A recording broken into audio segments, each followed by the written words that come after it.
ஆண்டவராக இயேசு கிறிஸ்துவுக்குள் மிகவும் அன்பாக நேசிக்கப்பட்ட அன்புக்குரிய சகோதர சகோதரிகளே, நம்முடைய பிதாவாகிய தேவனாலும் கர்த்தராகிய இயேசு கிறிஸ்துவினாலும் கிருபையும் சமாதானம் உண்டாவதாக. விசேஷ விதமாக மார்ஸ் மேடை என்கிற நிகழ்ச்சியின் மூலமாக ஆண்டவருடைய உன்னதமான உண்மைகளை தெரிஞ்சிட்ருக்கிறோம். அந்த வகையில் இன்றைக்கி நாம் பார்க்கக்கூடிய ஒரு பாடத்தினுடைய தலைப்பு யார் சபிக்கப்பட்டவர்கள் அப்படின்ற தலைப்பில் ஒரு சில காரியங்களை குறித்து என்ன பண்ண போகிறோம்னா நம்ம தியானிக்க போகிறோம். பாருங்கள், அப்போஸ்தலனாகிய பவுல் அவர்கள் வேதாகம பிரமாணங்களில் மிகவும் கற்று தேர்ந்து சரியான உண்மையை பேசக்கூடிய ஒரு தேவனுடைய மனிதன் அப்படின்றது எல்லாருக்குமே தெரியும். அதனால தான் ரோமாபுரியில் உள்ள மக்களுக்கு அவர் எழுதும் பொழுது பாருங்கள், ரோமரில் 1 அதிகாரம் 5வது வசனம் வாசிக்கும் பொழுது மிக தெளிவான உண்மை என்ன பண்ணிப்பார்னா அவர் கோட் பண்ணி காமிச்சிருப்பார். அதாவது, நம்முடைய ஆண்டவராக இயேசு கிறிஸ்து பரிசுத்தாவியின் மூலமாக தேவனுடைய சுதன் என்று குமாரன் என்று பலமாக நிரூபிக்கப்பட்டிருக்கிறாரு அப்படின்னு பார்த்தீங்கன்னா அந்த வசனத்தில் அருமையான உண்மைகள் காமிக்கப்பட்டிருக்கும். இப்படி அப்போஸ்தலனாகிய பவுல் என்ன பண்ணியிருக்காருன்னா எல்லா இடங்களிலும் போய் நம்முடைய ஆண்டவராக இயேசு கிறிஸ்து பிதாவாகிய தேவனுடைய குமாரன் அப்படின்னு சொல்லி மிக தெளிவான உண்மைகளை பார்த்தீங்கன்னா அங்கே சொல்லியிருக்காருன்னு சொல்லி நம்ம கவனிக்கிறோம். அதாவது 2 பேருமே 2 டிஃப்ரெண்ட் பர்சனாலிட்டி. அப்போ பிதாகிய தேவன், அவரால் உயிர் கொடுக்கப்பட்டு உண்டாக்கப்பட்டவர் நம்முடைய இயேசு கிறிஸ்து அப்படின்னு சொல்லி எல்லா இடங்களிலுமே அருமையாக பிரசங்கம் பண்ணியிருக்கார். இப்படியாக அவர் பார்த்தீங்கன்னா கலாத்திய சபைக்கும் போய் பார்த்தீங்கன்னா அவங்களுக்கும் இந்த சத்தியங்கள்லாம் என்ன பண்ணியிருக்காருன்னா சொல்லியிருக்காருன்னு சொல்லி பார்க்குறோம். அதுக்கப்புறமா சில காலங்களுக்கு பின்னாடி என்னாச்சு பார்க்கும்போது இந்த யூதர்கள் போய் என்ன பண்ணிட்டாங்கன்னா இந்த சத்தியத்தை மாற்றிட்டாங்க.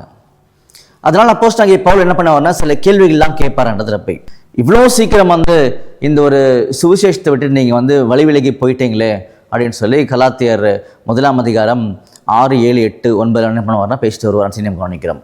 அது நல்லா கவனித்து பாருங்கள். அதில் இந்த 8ஆம் வசனம் வாசிக்கும் பொழுது, நாங்களாவது வானத்திலிருந்து வந்த தேவதூதனாவது யாராவது உங்களுக்கு வேறொரு சுவிசேஷத்தை சொன்னாங்க அப்படின்னா அவங்க சபிக்கப்பட்டவங்க அப்படின்னு சொல்லுவார். அந்த மாதிரி மறுபடியும் சொல்கிறேன்னு சொல்லி 9ஆம் வசனத்தில் சொல்லுவார். கலாத்தியரில் 1 அதிகாரம் 9ஆம் வசனத்தில் வாசித்து பார்க்கும் பொழுது மறுபடியும் சொல்கிறேன், நாங்கள் சொல்லாத சுவிசேஷத்தை யாராவது உங்ககிட்ட பிரசங்கம் பண்ணாங்கன்னா அவர்கள் சபிக்கப்பட்டவர்கள் அப்படின்னு சொல்லுவார்.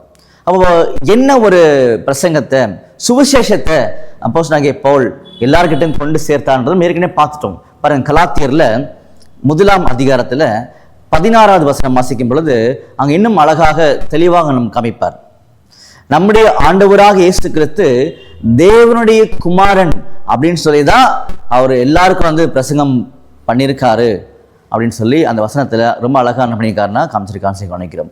அப்போ இந்த சுவிசேஷம் அல்லாமல் வேறு காரியத்தை யார் யாரெல்லாம் பிரசங்கம் பண்றாங்களோ, எந்த காரியத்தை பிதாவாகிய தேவனுடைய குமாரன் நம்முடைய ஆண்டவராக இயேசு கிறிஸ்து, இதுதான் சுவிசேஷமே அப்படின்னு சொல்லி கலாத்தியர் 1:16 மிக தெளிவாக அவர் சொல்லிட்டார்.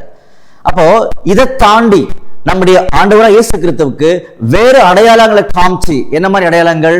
அவர்தான் பிதாவாகவும், அவர்தான் குமாரனாகவும், அவர்தான் பரிசுத்த ஆவியானவராகவும் அப்படின்னு சொல்லக்கூடிய தவறான உபதேசங்கள் பார்த்தீங்கன்னா இன்னைக்கும் உலகத்துக்குள்ள இருக்குது. அன்னைக்கு யூதர்கள் நம்முடைய ஆண்டவராக இயேசு கிறிஸ்துவை மறுதலித்து அவர் தேவனால் அனுப்பப்பட்ட மேசியா அல்ல பார்த்தீங்கன்னா அநேக இடங்கள்ல சொன்னாங்க. சொல்லிட்டு ஜனங்களை விருத்த சேதனம் செய்யும்படியா என்ன பண்ணாங்கன்னா கட்டாயப்படுத்தினாங்க கவனிக்கிறோம். இது அன்னைக்கு நடந்த தவறு. ஆனா அதே மாதிரி இன்னைக்கும் பார்த்தீங்கன்னா நம்முடைய ஆண்டவராக இயேசு கிறிஸ்துவுக்கு தவறான அடையாளங்களை காமிச்சு என்ன பண்றாங்கன்னா அவர் இன்னைக்கு நம்ப வச்சிட்டாங்கன்னு கவனிக்கிறோம். அப்படி யார் யாரெல்லாம் உபதேசிக்கிறாங்களோ அவர்கள் சபிக்கப்பட்டவர்கள்.